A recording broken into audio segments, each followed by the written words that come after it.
पद रत्नाकर का पाठ, पद संख्या 42। हे राधा माधव तुम दो मुझको चरणों में स्थान। हे राधा 42।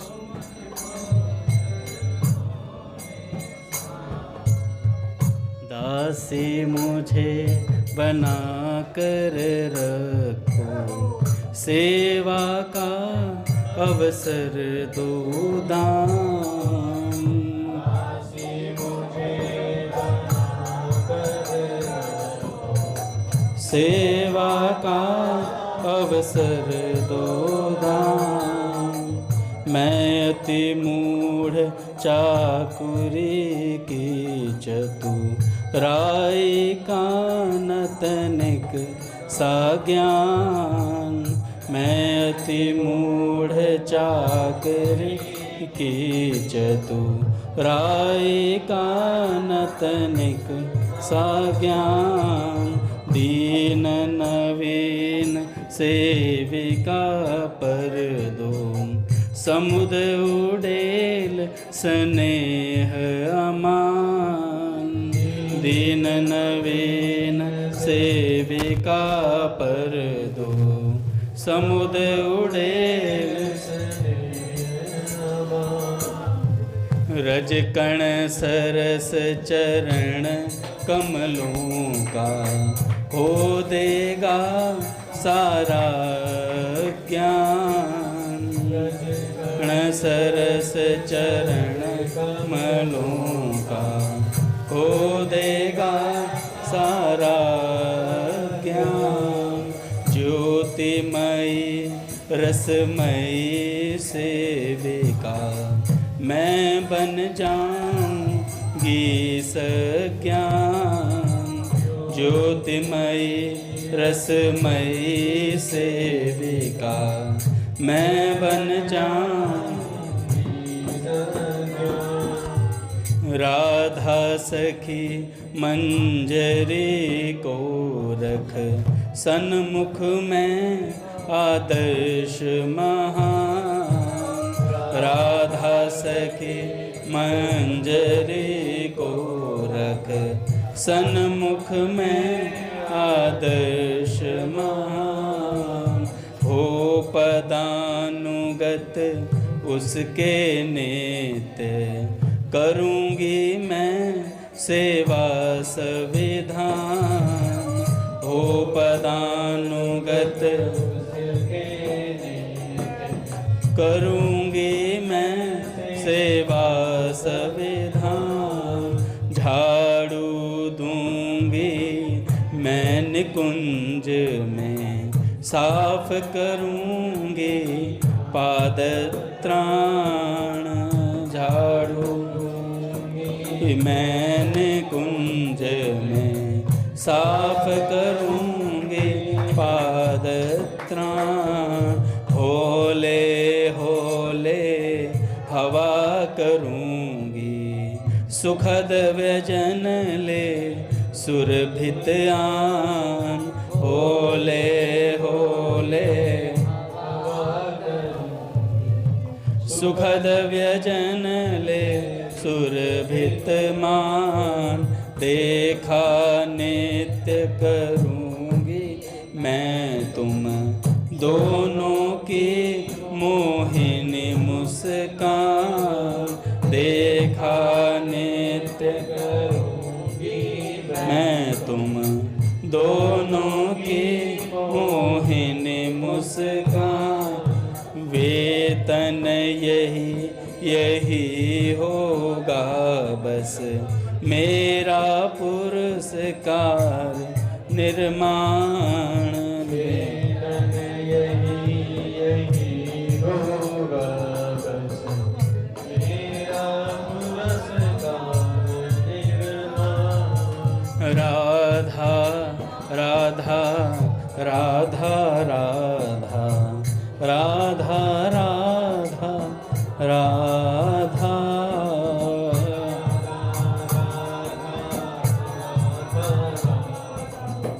राधा राधा राधा। बोले राधा माधव सरकार की जय। पूज्य श्री भाई जी महाराज की जय। पूज्य श्री राधा बाबा की जय। पूज्य मैया की जय। अपने प्यारे भैया की जय। पूज्य दादा की जय। भक्तवत्सल भगवान की जय। हरि बोल। बड़े सौभाग्य का क्षण है कि आज भी हमें सत्संग और कीर्तन का परम लाभ प्राप्त हो रहा है। पहले कुछ बाबा के विचार, फिर एक भक्त चरित्र।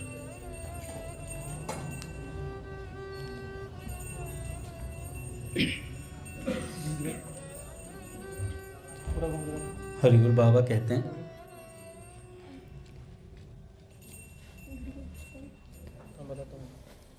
मुझे तो यही जान पड़ता है कि यदि मनुष्य अधिक से अधिक भगवान के नाम पर विश्वास बढ़ाता चला जाए तो भगवान उसे अपने आप लक्ष्य तक पहुंचा देंगे। यह केवल मेरी ही प्रतीति नहीं है, यह एक बड़ा सिद्धांत है और आज तक जितने बड़े बड़े संत हो गए हैं प्रायः सभी ने इसका समर्थन किया है। श्री भगवान नाम का वस्तु गुण ऐसा है कि वह भगवान में श्रद्धा उत्पन्न करा देता है। इतना ही नहीं, नाम की स्वाभाविक महिमा कितनी है यह बतलाना बहुत कठिन है। भगवत प्रेम की प्राप्ति अर्थ, धर्म, काम और मोक्ष, इन चार पुरुषार्थों की अपेक्षा भी अत्यंत उत्कृष्ट एवं पंचम पुरुषार्थ मानी जाती है। यह प्रेम भगवान का नाम सुलभ करा देता है। यह बात उन संतों के द्वारा समर्थित की गई है जो भगवत प्रेम को प्राप्त कर कृतार्थ हो चुके हैं। देखो, जैसे जैसे दिन बीतते हैं वैसे वैसे भगवान नाम परायण व्यक्ति का स्वयं यह विश्वास दृढ़ हो जाता है कि भगवान के नाम से बढ़कर दूसरा साधन नहीं है। इसलिए भैया मैं प्रत्येक व्यक्ति से भगवान के नाम के जप की प्रार्थना करता हूँ। देखें, भजन का फल कभी कभी तुरंत देखने में नहीं आता। हम सोचते हैं कि नाम जप रहे हैं, कुछ हो नहीं रहा। वो हो रहा है जो आपने सोचा भी नहीं होगा, क्योंकि आपको पता नहीं चलेगा आप प्लेन में बैठे हैं और कब कहाँ पहुँच गए। हवाई जहाज में बैठने पता चलता है कहाँ चल रहा है हवाई जहाज, नहीं पता चलता। पर जब पहुँच जाते हैं तो पता चला ऑस्ट्रेलिया उतर गए, इंग्लैंड उतर गए। तो जहाँ चाहते हैं वहाँ उतर जाते हैं पहुँच के। तो भगवान नाम रूपी प्लेन में बैठ जाएं तो काम हो जाएगा।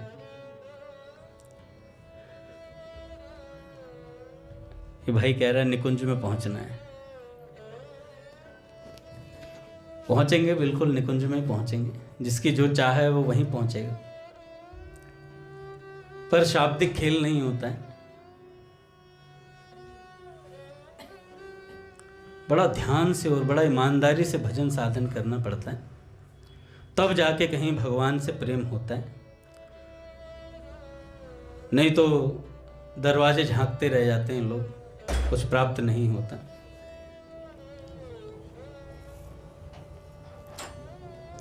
पूज्य प्राची दीदी कहते हैं, जिस दिन एक नाम भी भगवान के नाम को भगवान मानकर लोगे ना, उस दिन भगवान आपके सामने प्रकट हो जाएंगे।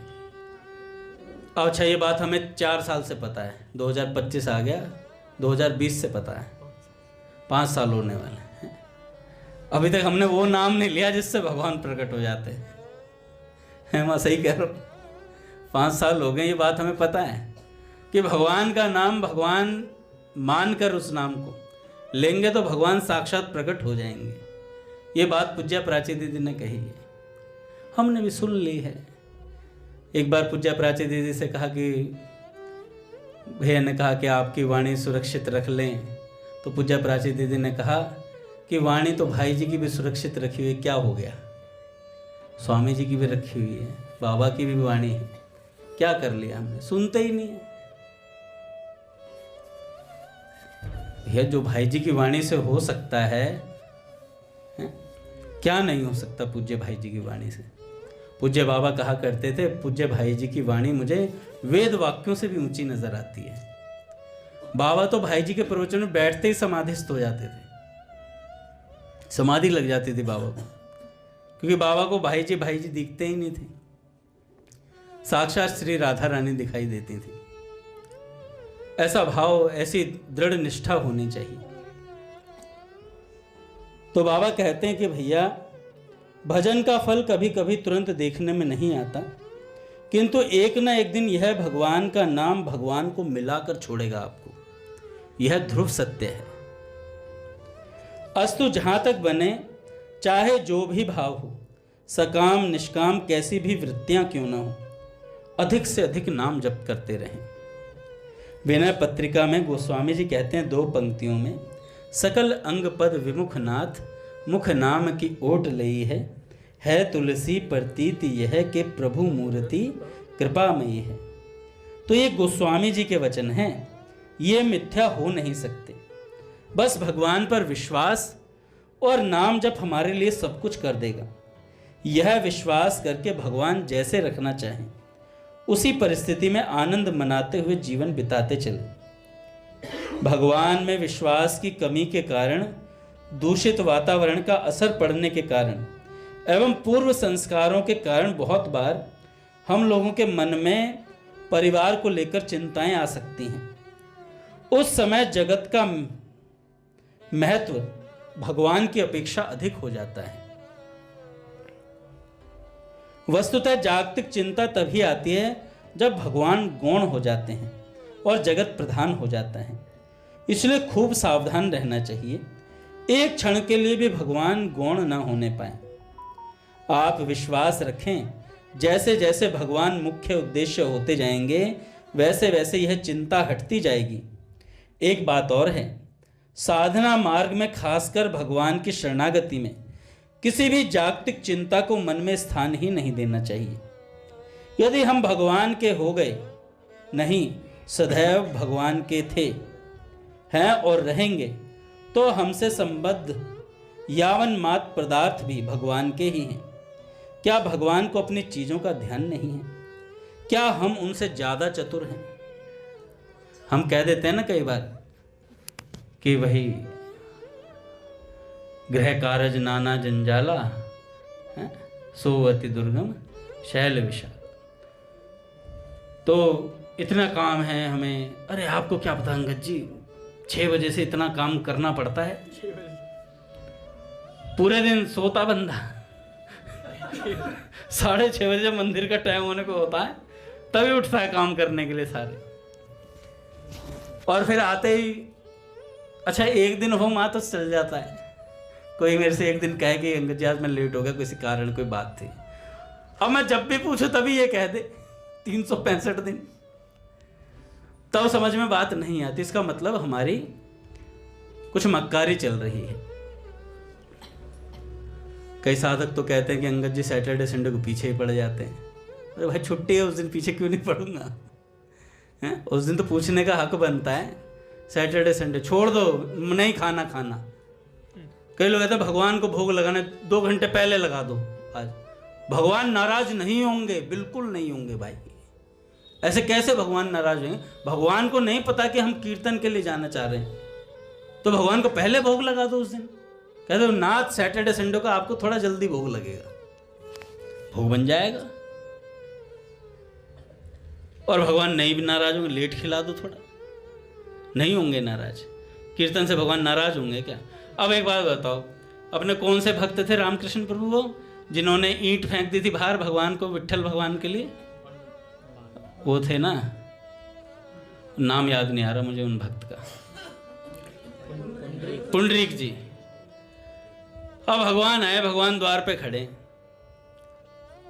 भगवान द्वार पे खड़े हैं और अपने माता पिता की सेवा कर रहे हैं। उन्होंने ईंट फेंक दी, खड़े हो जाओ प्रभु थोड़ी देर में अभी सेवा कर रहा हूं। अब भगवान नाराज हो गए क्या? नहीं हुए भगवान नाराज, भगवान प्रसन्न हो गए। तो भैया भगवान के कीर्तन के लिए आप थोड़ा एडजस्ट करोगे तो भगवान नाराज नहीं होंगे। भगवान कहेंगे वहां भी ठाकुर मैं ही हूं, यहां भी मैं ही हूं, मैं इतनी जल्दी नाराज नहीं होता। नाराज होने वाला तो उद्धार होना मुश्किल है। अगर भगवान नाराज हो गए तो उद्धार होना मुश्किल है भाई। तो इसलिए सैटरडे संडे थोड़ा भोग जल्दी बना दो प्रभु 7:30 बजे जाना।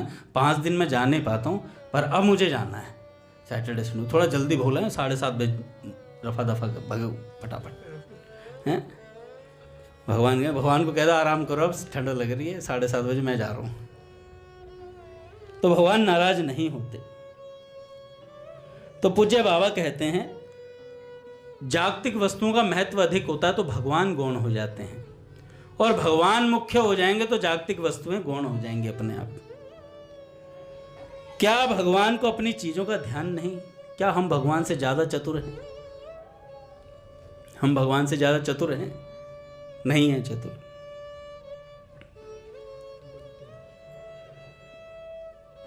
जो उनकी उपेक्षा भी अधिक अच्छी तरह किसी चीज की संभाल करेंगे।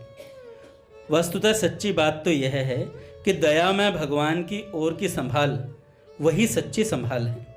हम तो मूर्खतावश संभालने के लिए जाकर सब काम बिगाड़ ही देते हैं, किंतु भगवान से कभी भूल नहीं होती। भगवान सब काम बिल्कुल फिट करते हैं, परफेक्ट करते हैं। इसलिए जब कभी स्त्री, पुत्र, परिवार, धन, मान, प्रतिष्ठा, इज्जत आदि को लेकर मन चिंतित होने लगे, उस समय विचार करना चाहिए कि मैं तो प्रभु का हूं और ये सब चीजें भी उन्हीं की हैं। सारे जगत की संपूर्ण दया इकट्ठी करने पर भी भगवान की दया की एक बूंद के बराबर नहीं है। वे भगवान क्या हमारा अमंगल करेंगे? कभी नहीं। इसमें ही हमारा मंगल है। हमारा क्या अमंगल करेंगे भगवान? कभी नहीं। इसमें ही हमारा मंगल है।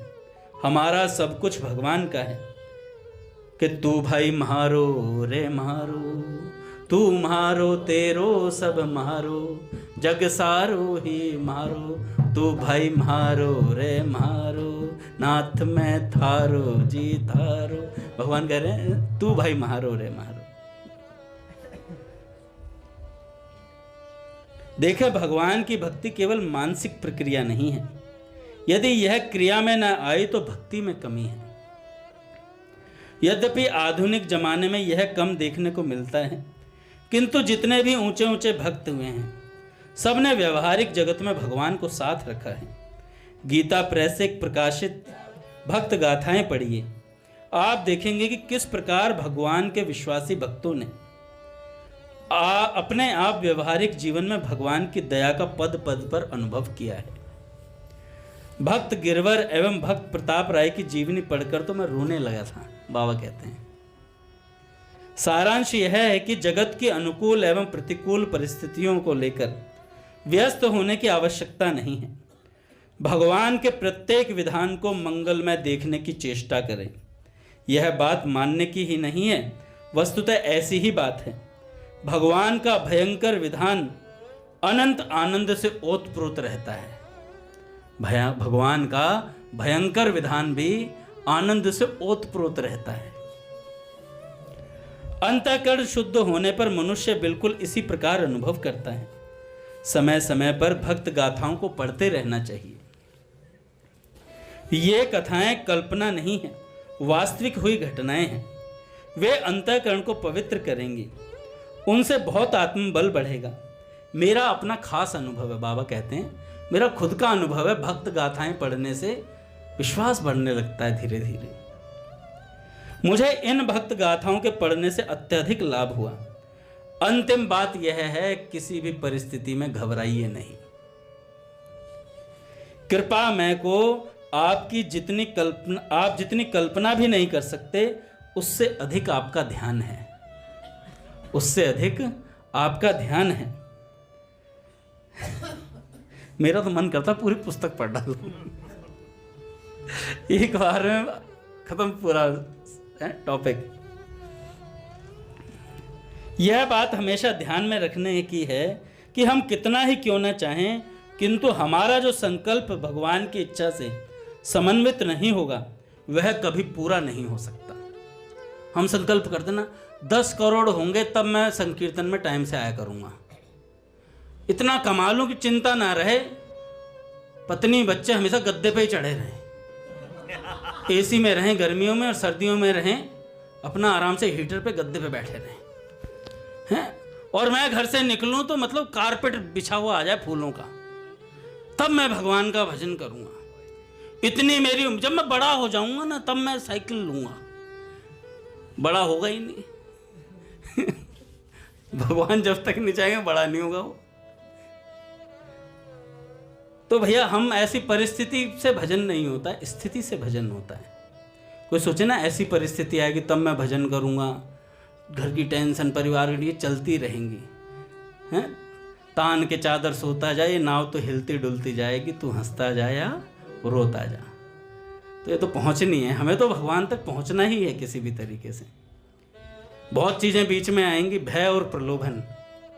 भय और प्रलोभन दो चीजें बीच में आएंगी। प्रलोभन, लोग आपको कहें अरे प्रभु जी हरे कृष्णा, गाड़ी में बैठिए प्रभु जी, हाया भूसा ये फलानी कार, ये ढिम की कार प्रभु जी आप लीजिए।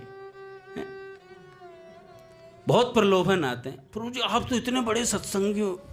छोटा ही ठीक है, चढ़ना मत हवा में मत जाना बिल्कुल भी, क्योंकि लोग आपको गिराने के लिए चढ़ा रहे हैं, फट्टे पे गिराने के लिए चढ़ा रहे हैं।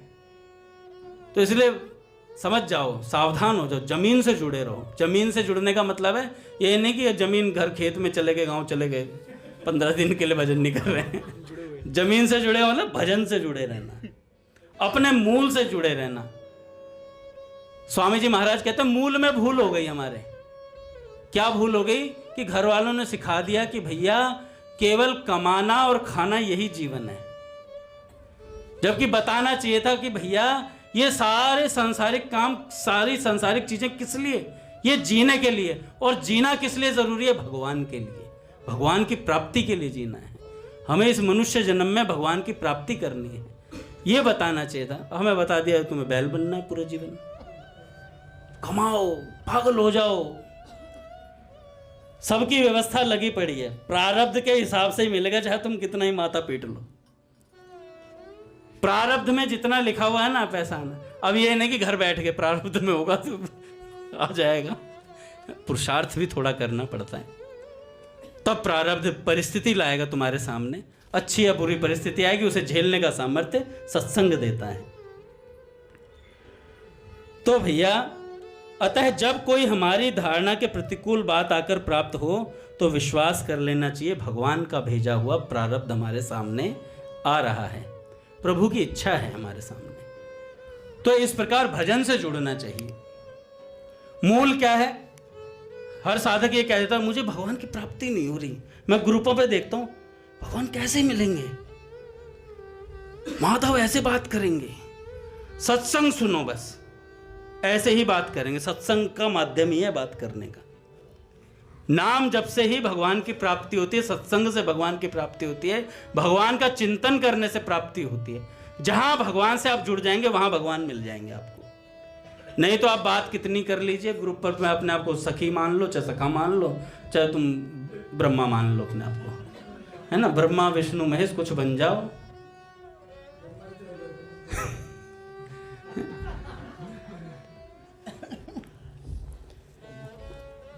एक भक्त हुए रूप सनातन गोस्वामी जी। वैसे तो मैं बाबा की बातें बताने में ज्यादा इंटरेस्ट रखता हूं, पर बच्चों ने मेरे से कहा कि अंगद जी भक्तों का चरित्र साथ में होना चाहिए। मैंने कहा ठीक है, वो बाबा भक्त थोड़े हैं, बाबा सिद्ध है, बाबा हमारे सिद्ध है, ठीक है भाई, तो भक्तों का सुना दो। पता नहीं चाहते क्या है, समझ नहीं आता मुझे कई बार। चलो बताऊंगा मैं बाबा की बात पर। एक बार क्या हुआ, मैं बता रहा था परिवार के मुखिया बाबा से, जो पुस्तक है उसमें श्री कृष्णा देवी जी अपने अनुभव बता रहे थे। तो एक बार क्या हुआ, बाबा सब जानते थे, क्योंकि बाबा ने कह दिया था तेरा मंगल होगा, तुझे दर्शन होगा होगा होगा। मैंने कह दिया क्योंकि वो बाबा की पूर्व जन्म की माँ थी। तो बाबा ने कहा इस बार तुझे माँ कमाऊ पूत मिला है, तुझे चिंता करने की आवश्यकता नहीं है, इस बार तेरा बेटा कमाऊ पूत है एकदम। और अपने ही कंधे पे हाथ मारते, कमाऊ पूत है, ऐसे बाबा।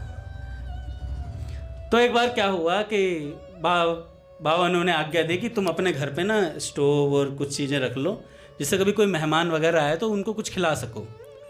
तो उन्होंने रख लिया। जब रख लिया तो एक दिन 2 मेहमान आए। तो बाबा ने पूछा कि माँ, घर पर सब सामान है, क्या खिलाओगी मेहमानों को? तो उन्होंने कहा कि बाबा, समय कम लगेगा तो मैं साग पूरी बना के खिला दूंगी। तो बाबा ने कहा ठीक है। पट खोलेंगे महाराज। श्री राम जय राम जय जय राम। राम जय राम जय जय राम। श्री राम जय राम जय जय राम।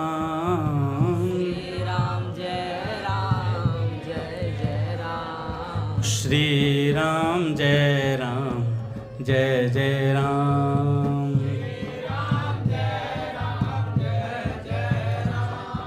श्री राम जय राम जय जय राम। श्री राम जय राम जय जय राम। श्री राम जय राम जय जय राम।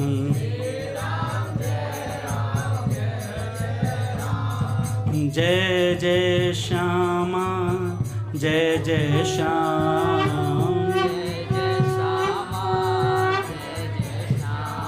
जय जय श्री वृंदावन धाम। जय बरसाना जय नंदगांव।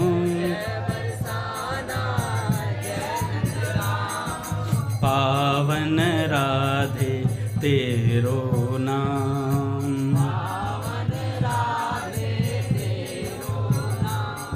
श्री राम जय राम जय जय राम।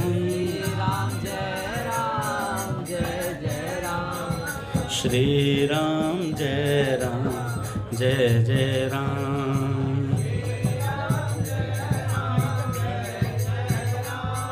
बोले राधा माधव सरकार की जय। गुरुदेव भगवान की जय।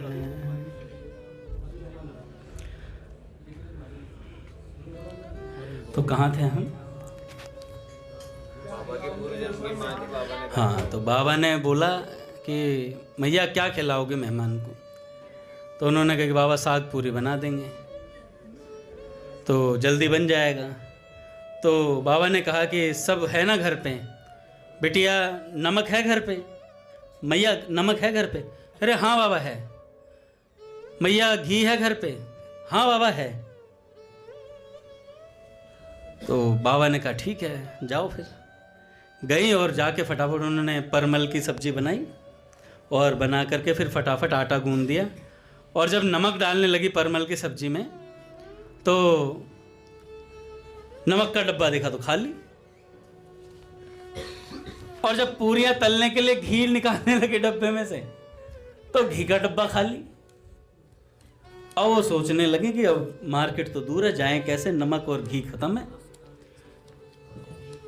अब क्या करें। अच्छा, बाबा ने पहले कहा था कि जाते ही मेहमानों को शिकंजी पिला देना, तो उन्होंने शिकंजी पिला चुकी थी। अब भोजन के लिए वो तैयार बैठे थे। इतने में क्या हुआ, दरवाजे पर देखा तो श्री गुरुचरण जी वहां खड़े थे बाबा के परिकर और कह रहे थे ये नमक और ये घी ले लो। तो मैया ने कहा किसने भेजा? कह रहे बाबा ने भेजा। तुम्हारे जाते ही बाबा ने कह दिया था कि घी और नमक लेकर फटाफट मैया के घर चले जाओ। तो मैया कहने लगी मैंने उन्हें पवा तो दिया पूरियां और सब्जी, पर मैं सारे समय यही विचार करती रही कि ये बाबा की कैसी कृपा है कि घर के नमक और घी का भी ख्याल रखते हैं बाबा। तो बाबा से जब बोला था, बाबा ने पूछा था कि बेटिया क्या चाहती हो मुझसे, तो बाबा ने, मैया ने बोला कि लौकिक तो जैसे तैसे अब कटी जाएगी, रोटी मिले ना मिले काट ही लेंगे समय, पर आप पारलौकिक सुधार दो। तो बाबा ने कहा था बेटिया पारलौकिक तो सुधर जाएगा, पर ये लौकिक में रोटी की आवश्यकता जरूर पड़ती है। तो बाबा ने कहा अब तो चिंता मत कर, तेरे घर बार की सारी चिंता मेरी है, अब सब बातों की रक्षा मैं करूंगा। तब जब वो वापस आई बाबा के पास फटाफट दौड़ी दौड़ी, तो बाबा ने कहा, हमने क्या पूछा था? नमक खत्म है, घी खत्म है, तुमने कहा सब नमक भी है, घी भी है। देखो, जब हम तुम्हारी सब ख्याल रखते हैं, हम जब तुम्हारे घर के मालिक ही हैं, तो घर के मालिक को पता रहता है क्या खत्म है क्या बचा हुआ है। तो हमें पहले से ही पता था मैया कि चींटी के पग घुंघरू बाजे तो भी साहेब सुनता है, तो हमें सब पता है। तो मैया कहती हैं कि हमारे बाबा तो भगवान से भी ज़्यादा जानते थे भगवान से भी ज़्यादा जानते, तो ऐसे संभाल करते। एक बार क्या हुआ, मैया के ना अल्सर का रोग था। तो एक दिन ऐसे ही गोष्ठी चल रही थी, सत्संगी बैठे हुए थे, पूज्य बाबा बैठे हुए थे, और विचार चल रहा था कैंसर अस्पताल जो बगल में बना हुआ है उसके बनाने पे और मंदिर बनाने पे। तो ऐसे ही चल रहा था, तो उनके पेट में अल्सर का वो दर्द उठा एकदम से। तो दर्द उठा तो उन्होंने सोचा कि अगर मैं ऐसे बीच में से उठ के जाऊंगी तो बाबा को बुरा लगेगा, ये सही नहीं है ऐसे सत्संग में से इस तरीके से उठ करके जाना। तो वो उठे नहीं, और जैसे होता है ना पेट में दर्द हो रहा हो तो कई बार चेहरा बदल जाता है एकदम से, कोई कष्ट हो तो कष्ट हुआ तो चेहरा बदल गया।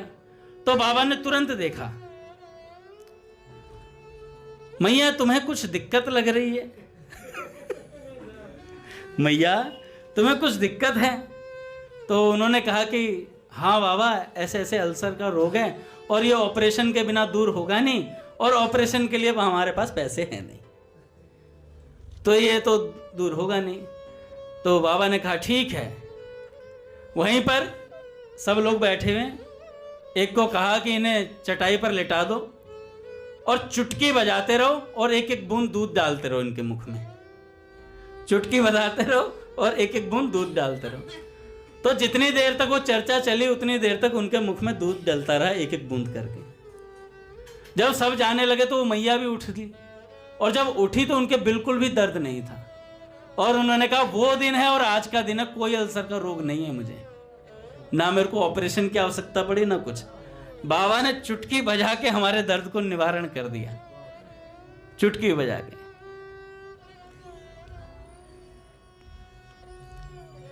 उनके 5 बालक थे, तो उनमें से जब बिटियाओं के विवाह की बात थी तो बाबा ने कहा कि इनका विवाह करना है 4 बिटियाओं का। अच्छा, उन्हें चिंता नहीं थी, बाबा को ज़्यादा टेंशन थी। कोई देख रहे हो इनके लिए कोई लड़का? तो उन्होंने कहा कि हाँ बाबा देख तो रहे हैं, पर हमारे इधर ठाकुरों में ना कोई बिना नॉनवेज खाने वाला ऐसा लड़का मिलता नहीं है जल्दी से, सब नॉनवेज खाते हैं। तो बाबा ने कहा कि बिटिया नॉनवेज खाने वाले के यहाँ मत देना अपनी बेटी,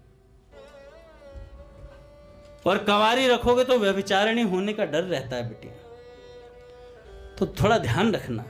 तो उन्होंने कहा बाबा देखते हैं जैसा करेंगे, तो आपकी मर्जी है, बाकी आप देखिए। तो बाबा ने कहा ठीक है। तो एक ठाकुर साहब के यहाँ बात चली, तो उनके यहाँ उन्होंने बहुत ढूंढा, तो बहुत ढूंढने के बाद एक यहाँ रिश्ता अच्छा उन्हें समझ में आया कि भाई वो लड़का नॉनवेज वगैरह नहीं खाता है। तो बात चली तो उन पे दहेज के मामले में कुछ सेटअप नहीं हो पाया, तो उन्होंने लड़के वालों ने मना कर दिया। आजकल तो लड़की वाले मना करते हैं क्योंकि पैकेज अच्छा नहीं होता है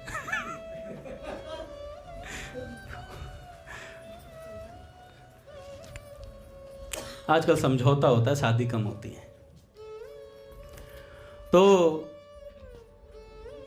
जब मना कर दिया तो बाबा के पास आए, तो बाबा ने कहा कि चिंता मत करो, तुम चिंता मत करो, वही ठाकुर का लड़का तुमसे तुम्हारी बिटिया से विवाह करेगा, हम कह रहे हैं, क्योंकि वो नॉनवेज खाता नहीं था। तो अब क्या हुआ, जिससे रिश्ता तय होने वाला था उनकी जो माताजी थी, उनकी माताजी ने कहा, क्योंकि छोटा लड़का था, तो कहा कि तेरा ब्याह होगा तो उसी लड़की से होगा जिसके लिए तुम्हारे बाप ने मना करा है अगर तुम उससे प्यार करता है तो टॉर्चर कर दिया। अच्छा, ये बाबा टॉर्चर करवा रहे थे, ये सब बाबा का खेल था। तो 2 साल बाद फिर उन्होंने कांटेक्ट करा और फिर उनका विवाह हुआ। विवाह हुआ तो विवाह के खर्च की चिंता, क्योंकि बाबा तो सब टेंशन रखते थे बिल्कुल। पूछा उनसे, मैया कितने रुपए हैं तुम्हारे पास, सारे ले आओ घर से, और हाँ एक कपड़े का बैग बना लाना, एक कपड़े का बैग बना लाना। तो उन्होंने कहा ठीक है। ठाकुर जी आ गए भैया? अच्छा, निकल ली वहां से, ठीक। अब क्या हुआ कि पैसों की बात चली, तो पूछा कि कितने रुपए हैं मैया, तो मैया ने कहा ठीक है मैं बाबा बता दूंगी कि इनके कितने रुपए रखे हुए हैं मेरे पास। और बाबा ने कहा एक थैला और ले आना साथ में, उसमें डाल कर लाना, क्योंकि मैं रुपयों को छूता नहीं हूँ, मुझे फिर उपवास रखना पड़ेगा। तो वो लेकर के आई और बाबा के पास आकर के दिखाया कि बाबा इसमें 11,701 पैसा है। 11,700 रुपये और 1 पैसा इसमें बैग में है। तो बाबा ने कहा ठीक है, उस पनियाले वृक्ष के नीचे इसे थोड़ी देर रख दो, और वृक्ष के नीचे रख दिया। फिर बाबा ने कहा इसे उठाकर ले जाना कुछ समय बाद और अपने घर के अलमारी में रख लेना, जब तक विवाह ना हो जाए इसमें गिनना मत कि कितने पैसे हैं, गिनना मत कितने पैसे हैं। और ले गई। अब पूरी शादी का खर्चा उसी बैग में से हो रहा है, उसी बैग में से हो रहा है। टेंट का पता नहीं कहां का सारा खर्चा उस बैग में से निकला। जब विवाह हो गया, लड़की 4 दिन बाद आकर फिर दोबारा वापस चली गई, तब बाबा ने कहा कि मैया वो बैग लेकर आओ। मैया बैग लाई। बाबा ने कहा गिनो इसमें कितना रुपया है। तो गिना तो 11,700 रुपये और 1 पैसा बचा हुआ था। तो बाबा ने कहा कि रख लो अब इसे, सब हो गई व्यवस्था। तो ऐसे हमारे बाबा सब व्यवस्था करते थे। अच्छा, अब हम संत से संबंध इसीलिए जोड़ें कि पैसों की व्यवस्था हो जाए। अब मैं जा रहा हूं भैया, 5 लाख चाहिए, 10 लाख चाहिए, श्री हरदास।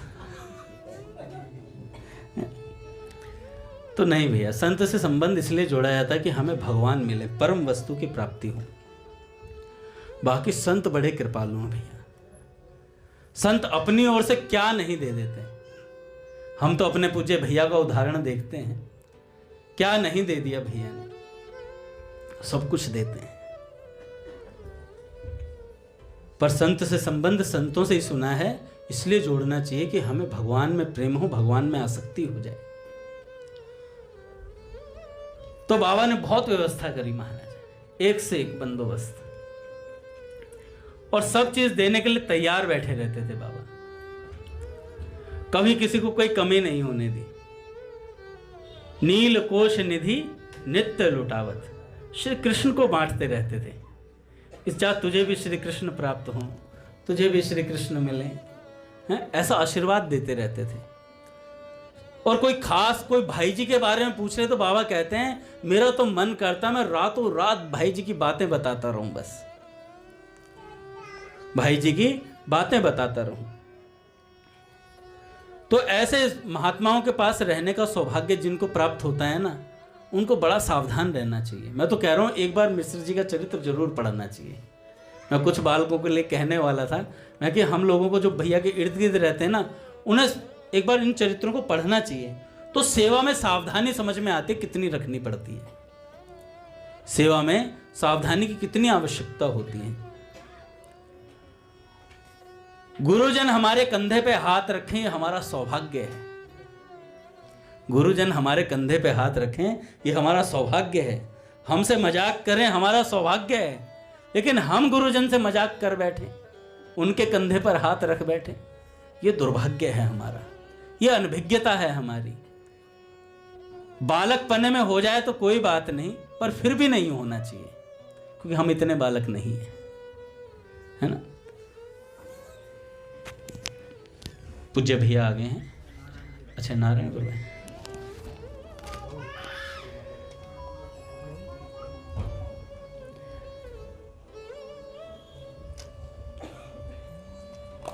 एक संत हुए, क्योंकि मैं रूप सनातन जी का तो कल सुनाऊंगा अब आपको।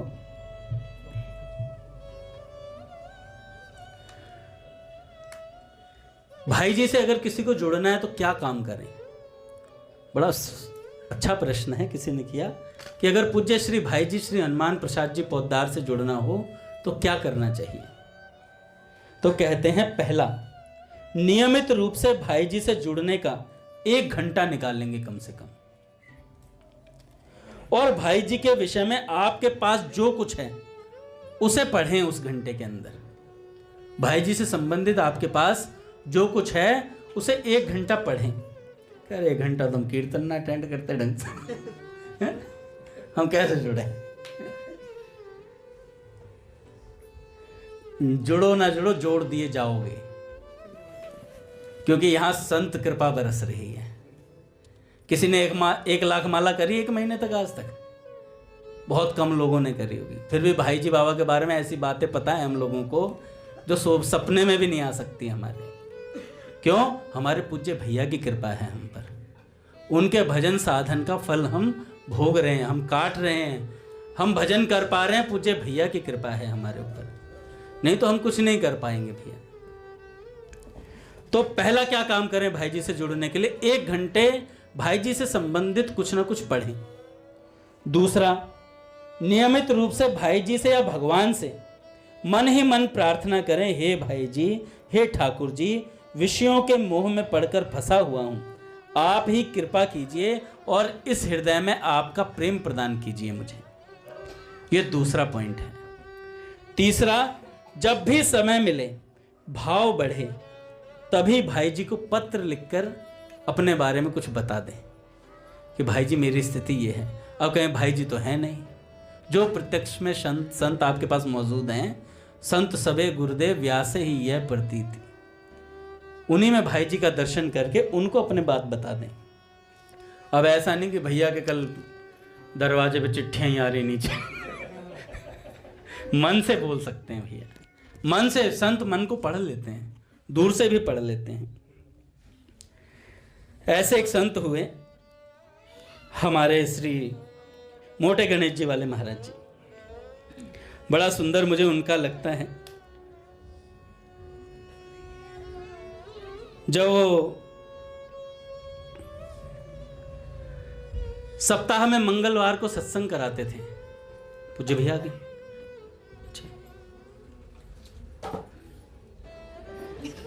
इनका नाम था दुर्गा प्रसाद द्विवेदी जी, और सप्ताह में मंगलवार को सत्संग कराते थे। गृहस्थ ब्राह्मण थे, रेलवे में नौकरी करते थे। ऑफिस में बैठकर एक दिन विचार किया कि यार ये मनुष्य जन्म किस लिए मिला है?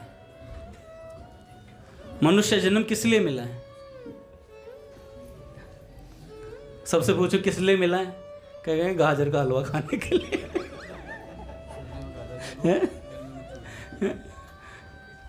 कई कहेंगे आराम से सोने के लिए, कई कहेंगे गाड़ियों में घूमने के लिए। पर मनुष्य जन्म किस लिए मिला है? भगवान की प्राप्ति के लिए। कई तो मन ही मन काटते मेरी बातें, मन काट देते। अंगद जी क्या भगवत प्राप्ति लगा रखी है तुमने, काटते रहो, पर्ची कटेगी फिर। रेलवे में नौकरी करते हुए ऑफिस में बैठे हुए थे और विचार कर रहे थे कि ये मनुष्य जन्म मुझे किस लिए मिला। और विचार करते करते इतना गहन विचार कर लिया कि तत्काल त्याग पत्र दे दिया कि अब केवल भजन करना है। इस्तीफा लिख दिया। जिस अफसर को देने गए ना, उसने कहा तुम पागल हो क्या? तो उन्होंने कहा हाँ, पागल नहीं समझते हैं भक्तों को लोग, दीवानों का ये अगम पंथ संसारी समझ नहीं पाते। तो अब सारी जायदाद वगैरह करवाई, इकट्ठी करवाई और सब कागज बनवा दिए पत्नी के नाम के। तुम इसे रखो, अब मैं भजन करूंगा। पत्नी के नाम पे सारे कागज वागज सब सेट तैयार कर दिया।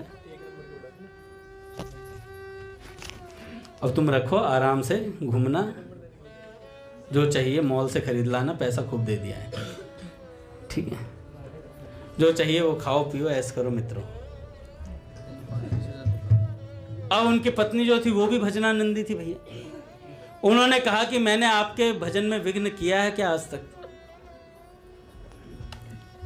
अब की ऐसा नहीं बोलेगी, उम्मीद मत लगाना।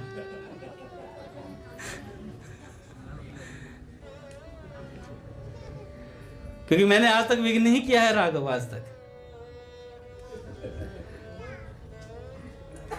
तो मोटे गणेश जी वाले महाराज जी की जो पत्नी थी, उन्होंने कहा कि मैंने आज तक कोई विघ्न नहीं किया, तो ये सब धन दौलत ही मुझे मत संभलाओ, मैं नहीं लूंगी ना। आज की होती तो कहती और है कोई भाई भाई की उधर की भी दे दो। तो उन्होंने मना कर दिया। उन्होंने भजन के लिए कहा मैं भी आपके साथ चलूंगी। दोनों वृंदावन में रह करके भजन करने लगे। इन्होंने कई साधकों को भगवान के दर्शन करवाए। व्रत करते थे। पूज्य भैया आगे महाराज। श्री राम जय जय